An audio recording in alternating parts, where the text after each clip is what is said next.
আজকের এই নাসির সন্ধ্যা অনুষ্ঠানের সম্মানিত সভাপতি, উপস্থিত অতিথিবৃন্দ, উপস্থিত আমার সম্মুখের শ্রোতাবৃন্দ, আসসালামু আলাইকুম রহমতুল্লাহ বারাকাতুহু।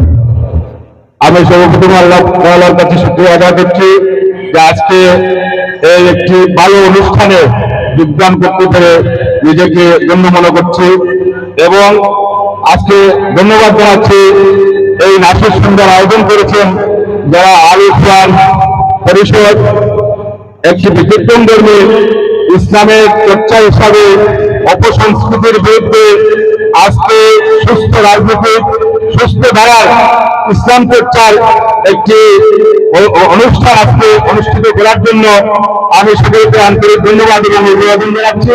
যারা অত্যন্ত কষ্ট করে এই অনুষ্ঠানকে আয়োজন করেছেন, যারা শ্রম দিয়ে, মেধা দিয়ে, সব ধরনের সহযোগিতা দিয়ে আজকে এই অনুষ্ঠানকে সফল এবং সার্থক করেছেন, সকলকে আন্তরিক ধন্যবাদ জানাচ্ছি।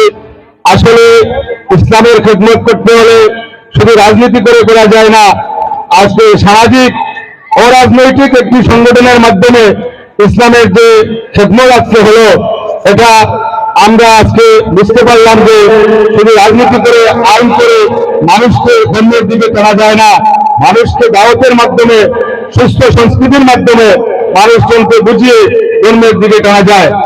সম্মানিত উপস্থিতি, আমি সময় নষ্ট করব না, যেহেতু সংক্ষিপ্তভাবে বলার জন্য বলা হয়েছে, এখানে সময়ের স্বল্পতা আছে, তাই আমি আমার বক্তব্য এ পর্যায়ে শেষ করছি।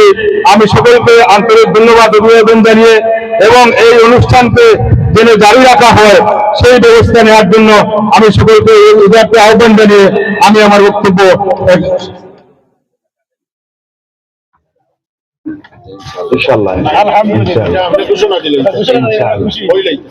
ইনশাআল্লাহ আগামী বছরে আমি প্রথম পুরস্কার দেব। এখানে এই অনুষ্ঠান যদি জারি,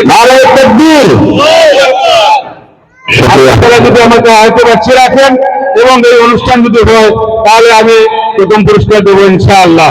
আমার আলাইনা ইল্লাল বালাগ। আসসালামু আলাইকুম রহমতুল্লাহ। এখানে